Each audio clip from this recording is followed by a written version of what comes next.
Boa tarde a todas as companheiras, a todos os companheiros. As autoridades da mesa, eu peço permissão para cumprimentá-las a todos, na pessoa da minha querida companheira Altagracia Jiménez. E aproveito essa oportunidade para, através desse ato, homenagear as mulheres sindicalistas. Através dessa guerreira que muito bem representa o valor, a coragem, a lealdade da mulher sindicalista, da mulher trabalhadora. E que, além de tudo, para nossa inveja, cada vez acumula mais juventude e mais beleza. Parabéns.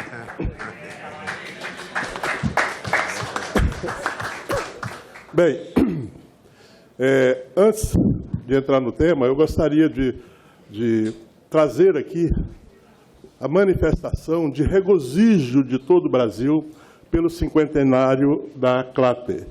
O Brasil, a nossa confederação, é uma das entidades fundadoras da CLATE. Antes a gente chamava CLATE, porque tinha CLATE, Central Latino-Americana de Trabalhadores.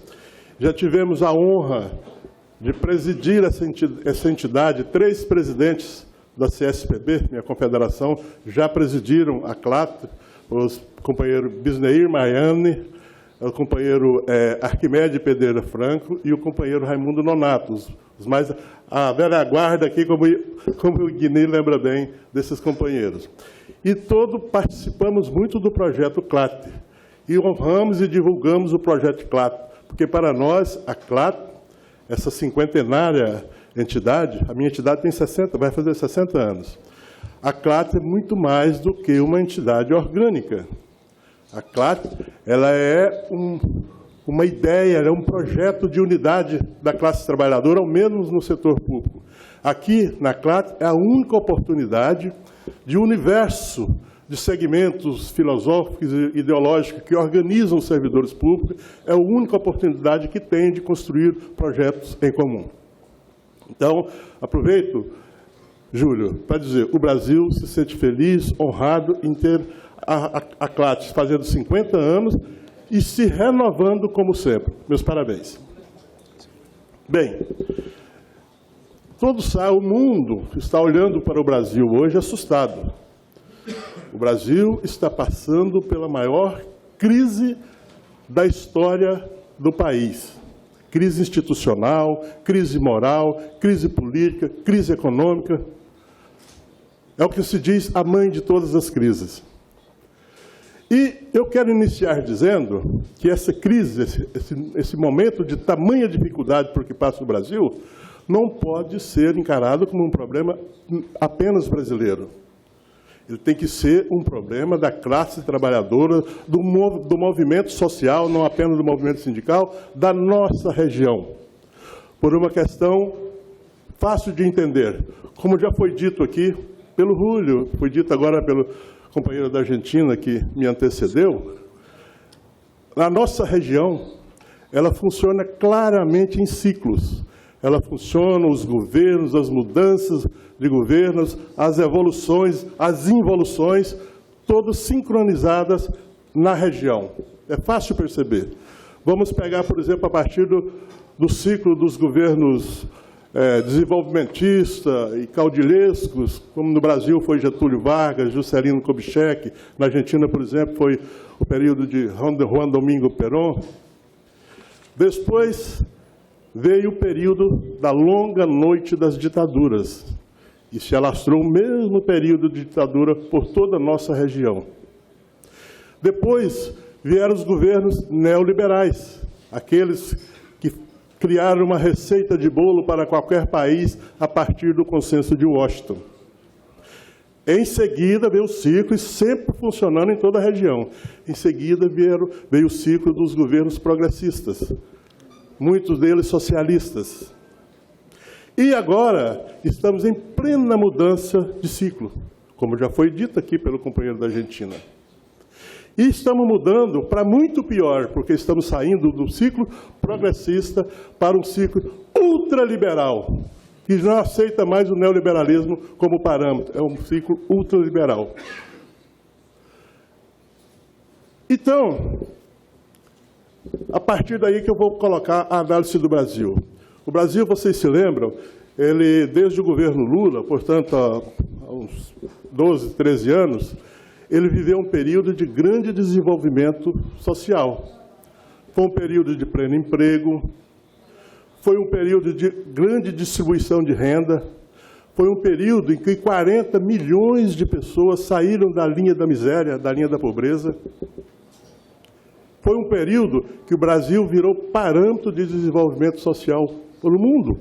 Eu viajo muito pelo mundo com vocês, todos queriam saber o segredo do Brasil para, em plena crise mundial, desde 2008, estar mantendo um desenvolvimento social, o crescimento, a expansão do setor público. Houve a contratação de dezenas de milhares de novos funcionários para atender a demanda de serviço público. E hoje, após o processo de impeachment que o mundo conhece pelo parâmetro da corrupção, da chamada Lava Jato, creio que todos conhecem, mas não conhecem alguns parâmetros. Foi um impeachment, e olha que eu não sou do Partido dos Trabalhadores, ao contrário, tenho sérios problemas com eles. Por isso me sinto legítimo para dizer. Foi um impeachment em que tiraram uma presidente da República que nunca teve nenhuma denúncia de corrupção, nenhuma denúncia na Lava Jato, reconhecido pelos próprios denunciantes. E colocou no governo o vice-presidente e todo um governo 100%, praticamente 100% denunciado na Lava Jato.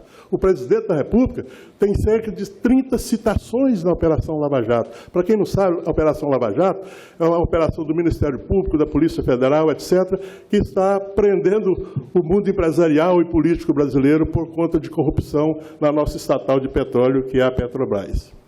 Então, o presidente da República, sem 90% de seus ministros estão denunciados na Operação Lava Jato de corrupção. O presidente da Câmara, o presidente do Senado. Então, é essa contradição que nós precisamos dizer ao mundo e nos faz questionar qual é os propósitos do impeachment. De tirar uma pessoa que não tem denúncia e colocar o governo todo ele denunciado. Hoje se entende. Hoje nós estamos há 9 meses sobre o governo do presidente Temer, que era o vice-presidente da presidente Dilma.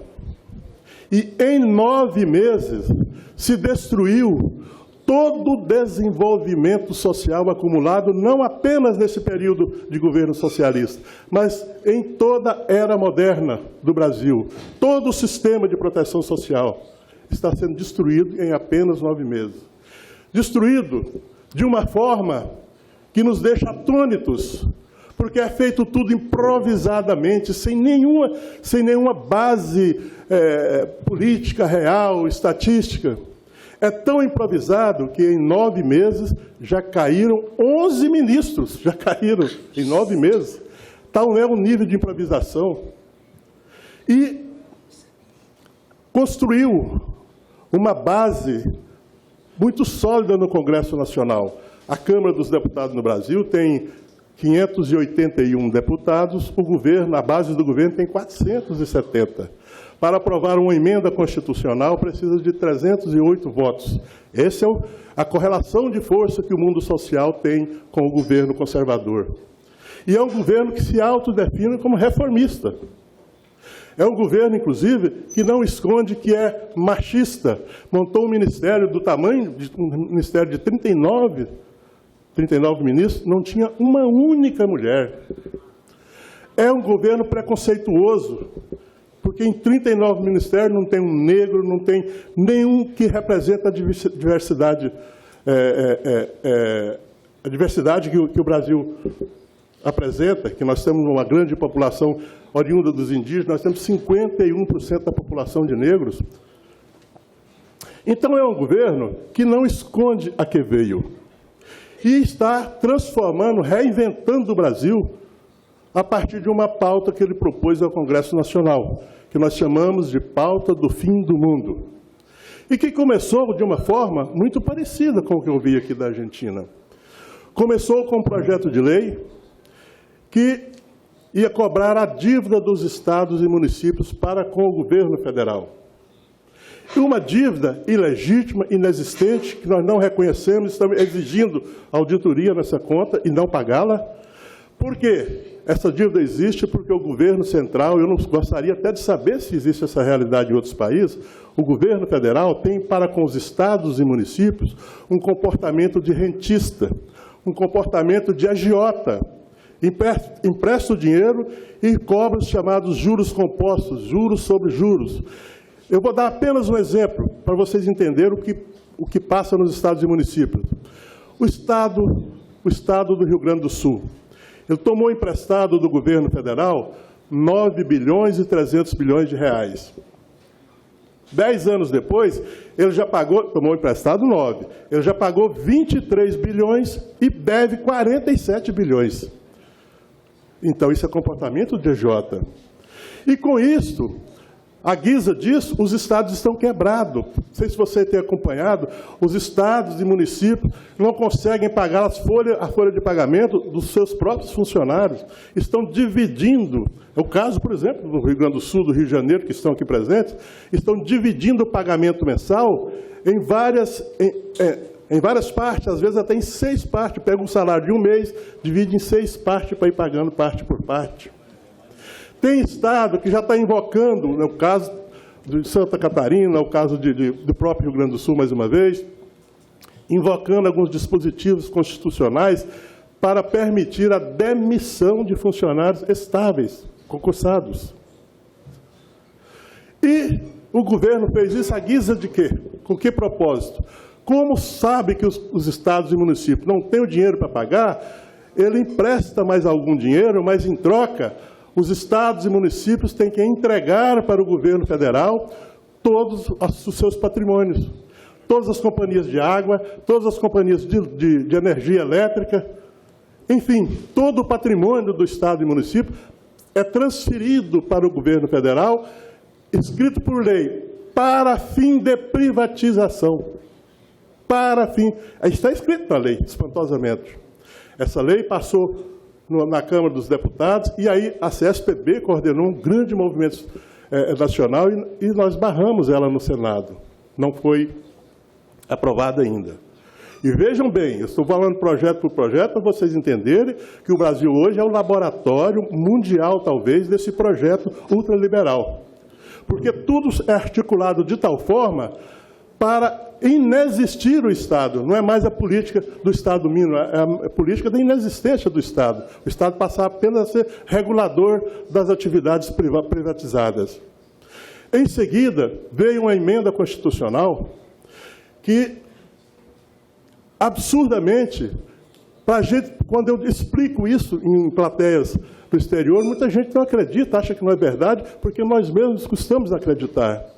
É uma emenda que todos vocês conhecem, pelo fato, alguns de vocês conhecem pelo menos, pelo fato dela congelar o investimento do governo, o investimento público, por 20 anos.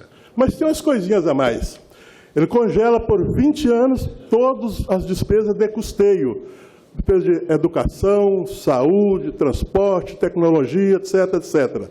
Mas congela hoje, no nível de 10 anos atrás. Os investimentos do governo hoje é o mesmo nível de 2007, portanto, está congelando praticamente em 30 anos o país. Mas tem um detalhe, ele não congela, ele sequer cita as despesas financeiras. Hoje, o Brasil já paga 46% do orçamento do Brasil, o orçamento público brasileiro, que são 4 trilhões e pouco de reais, paga 46% e está pedindo para subir para 51% do orçamento nacional para pagar serviço da dívida. Não é pagar a dívida com os bancos, pagar os juros dos bancos. E não congela essas despesas.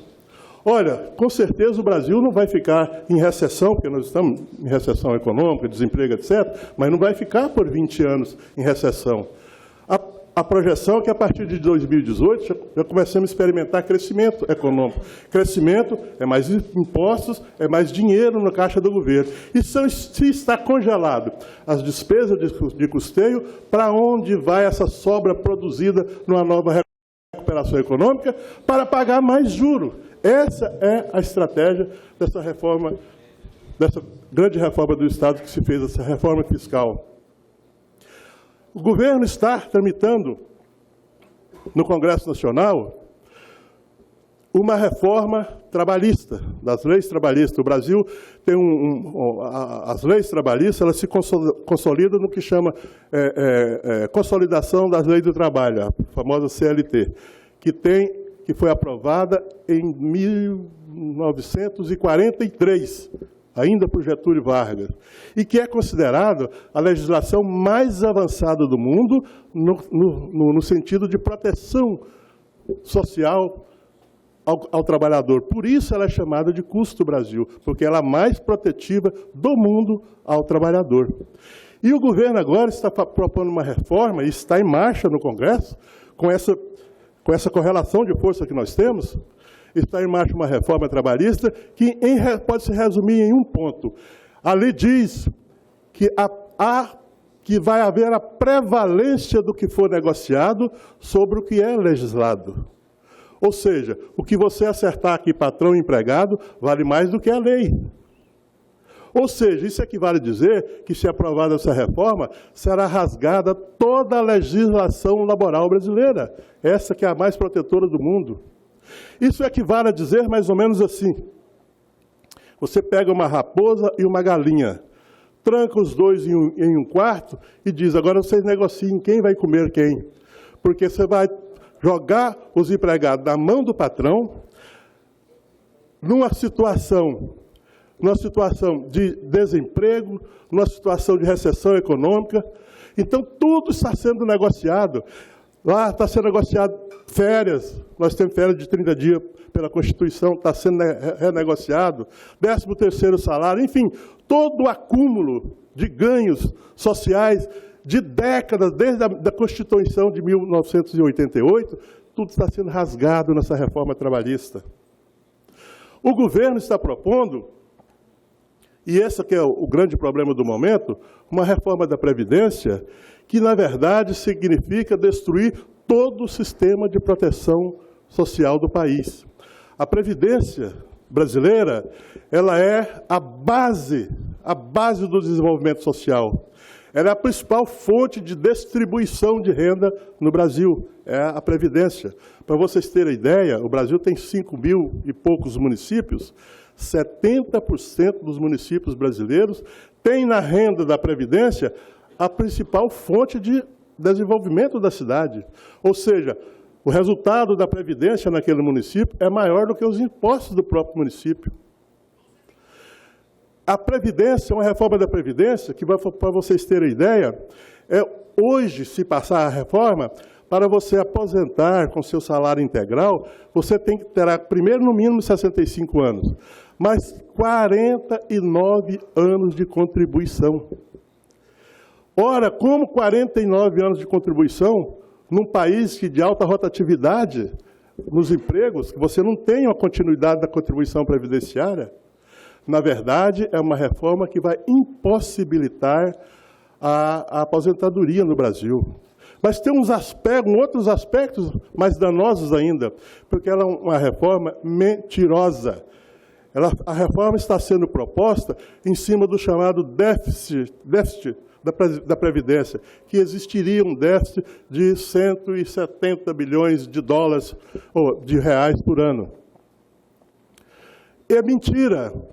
A Seguridade Social brasileira sempre foi superavitária, está mais do que demonstrado por dados do próprio governo, sempre foi superavitária em mais de 30 bilhões de reais. Para vocês terem, 30 bilhões é mais ou menos 10 bilhões de dólares por ano, ela sempre foi superavitária. Agora mesmo em 2015, em 2016, mesmo sobre recessão econômica, a Previdência Urbana foi superavitária em 5 bilhões de reais. E o governo, de uma forma covarde, vende para a sociedade, através de conluio com a grande imprensa, principalmente a Rede Globo, que é o carro-chefe da grande imprensa brasileira, vende para a sociedade a ideia de que, se não fizer a reforma da Previdência, ninguém vai se aposentar. É uma reforma que também é ardilosa, porque ela esconde o verdadeiro motivo dessa reforma. O Brasil, a Previdência Social brasileira, presidente, é hoje a maior fonte de captação de poupança disponível no mundo. Juntando a Previdência Pública e a privada, são R$1 trilhão por ano de arrecadação. Ou seja, 300 bilhões de dólares por ano é o volume da Previdência Social brasileira. Para que está sendo feita essa reforma? Para repassar para a Previdência privada. É uma exigência do mercado financeiro internacional e, sobretudo, nacional. O sistema financeiro sequestrou o governo brasileiro. Hoje, o governo funciona exclusivamente do ponto de vista do que há de distribuição para o sistema financeiro. Então, vocês vejam aí que é um conjunto de reformas que, na verdade, ele projeta o fim do Estado brasileiro. Se você conjugar todas essas reformas. E qual que é o grande problema nosso? É uma autocrítica, inclusive. O movimento sindical brasileiro foi pego despreparado, ele estava um pouco acomodado com aquela situação de conviver e negociar com o governo socialista, e do dia para a noite nós estamos sem poder de reação. Tanto é que já passou essa reforma de que congela o país por 20 anos. O que eu venho dizer aqui? Por que eu disse que não pode ser um problema apenas brasileiro? Por isto, porque o que está acontecendo no Brasil começou timidamente lá com Peña Neto lá no México, passou pelo Paraguai com um golpe constitucional, passou pela Argentina e agora explode com toda a energia no Brasil. Isso significa que esse laboratório, se aprovado no Brasil, o que for aprovado lá vai para vocês. Então, o que falta? Hoje nós vivemos num mundo globalizado. Nós precisamos globalizar também o nosso sindicalismo. Nós não podemos mais apenas prestar solidariedade a um país que está em dificuldade, a um episódio que acontece no outro país. Nós temos que assumir como responsabilidade nossa todos os problemas da região, porque eles são comuns, eles são cíclicos. Então, nesse cinquentenário da CLAT, presidente, o que eu proponho é que nós criemos mecanismos de internacionalizar a nossa luta sindical. Porque é assim que os estados se comportam, é assim que as grandes corporações internacionais se comportam. Hoje o mundo funciona em tempo real, globalmente em tempo real, menos o sindicalismo. Eu ainda acho que nós estamos muito equivocados no nosso modelo de fazer sindicalismo, porque, ao menos no Brasil, nós ainda fazemos sindicalismo apenas para os trabalhadores formalmente empregados. Enquanto 1/3 da força de trabalho ou está desempregada ou está no emprego informal. E esses não têm a proteção do movimento sindical. Mas, para finalizar, o que eu gostaria é o seguinte, de fazer também uma autocrítica e uma crítica severa ao movimento sindical historicamente. É porque nós, do movimento sindical, toda a nossa luta, toda a nossa energia, ela é para um mundo justo, de justa distribuição de renda, de justa distribuição de todos os bens, seja resultado do trabalho do homem ou da dádiva da natureza. Nós pregamos a justa distribuição disso, a justiça social. Só que pregamos num ambiente impossível. É impossível nós obtermos os resultados que nós pregamos aqui em nossas convicções, em nosso discurso, num mundo selvagem, de capitalismo selvagem e que cada vez se torna mais predatório. Então, presidente, para mim, é o grande desafio do movimento sindical no mundo. É propor, criar e lutar por um novo modelo de organização da sociedade. Hoje, ao meu ver, a minha análise, não existe um único modelo de organização da sociedade no mundo que possa responder à realidade do movimento sindical, do movimento dos interesses dos trabalhadores, que hoje funciona globalmente, eu repito. Nós ainda é como se você estivesse jogando semente no deserto. Por isso, a atividade sindical tem sido um acúmulo de perdas de direitos, de perda de conquistas, de perda de garantias. Historicamente, no Brasil, pelo menos, desde a Constituição de 1988, nós só lutamos para manter os direitos conquistados, nunca para avançar em direitos. E mesmo assim estamos perdendo dia a dia. A atividade sindical, às vezes, tem se tornado depressiva até, porque é uma sucessão de derrotas, às vezes. E nós precisamos fazer essa crítica. Mas não apenas a crítica, nós temos que oferecer a resposta. Nesse momento de crise severa do capitalismo mundial, o capitalismo mundial ainda não saiu da crise de 2008.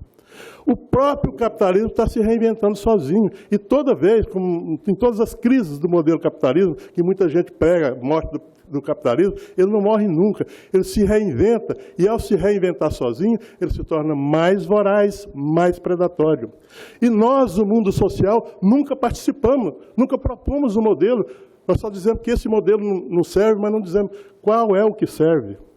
E realmente não serve. Hoje nós poderíamos dizer que temos vários modelos de organização de sociedade no mundo. O capitalismo não serve para ninguém. Agora não serve nem para a Europa, mas muita gente defendia. Nós temos, por exemplo, vamos dizer, o modelo islâmico de organizar a sociedade, mas ele não serve como solução mundial. Nós temos o capitalismo, o socialismo de Estado da China, mas ele não serve como modelo para o mundo, até porque reúne as mazelas do capitalismo e as restrições de liberdade de uma ditadura. Enfim, todos os modelos não servem. E nós não tivemos ainda a coragem de propor um modelo singelo, como eu vi meu companheiro que me antecedeu dizer. Um modelo em que o mundo, que o esforço, que a economia, que os países voltem a funcionar para as pessoas e não para as corporações. Um modelo em que volte a comunidade valer mais do que o indivíduo. Que a solidariedade seja mais importante do que a competição. Um modelo em que a gente possa ter a certeza de que estamos lutando pela vida e não pela sobrevivência, como é hoje. Nós só lutamos pela sobrevivência e não pela vida. Enfim, presidente, eu acho que a partir do setor público, e a CLAT é no mundo uma das mais importantes, no mundo nós podemos achar uma forma de militar não apenas pelo pão e o salário, mas militar pela felicidade. Até porque eu acho que o verdadeiro desígnio do homem aqui na Terra não é apenas produzir mais-valia e produzir sucessores. O verdadeiro desígnio do homem na Terra é ser feliz. E essa felicidade, presidente, só se conquista com justiça social. Justiça social só se conquista com um modelo de organização da sociedade que valorize mais o homem do que as coisas. E para nós, trabalhadores, só tem uma ferramenta para buscar isso, que é o sindicato.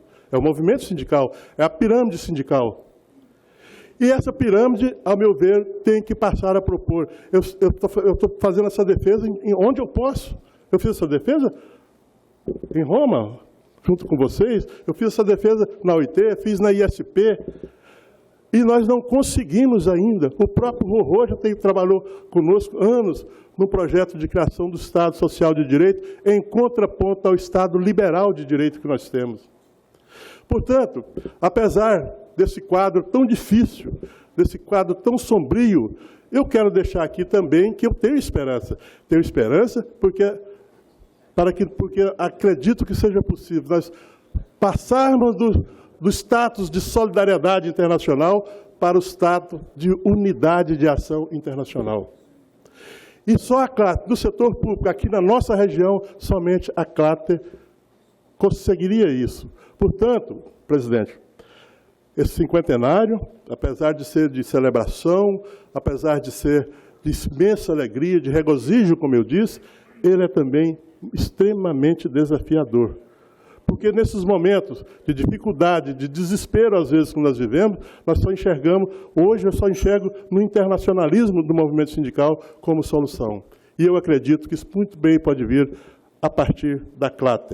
Então, Nós estamos, para finalizar realmente agora, nós estamos no Brasil propondo agora, vamos tentar construir a primeira greve nacional no país.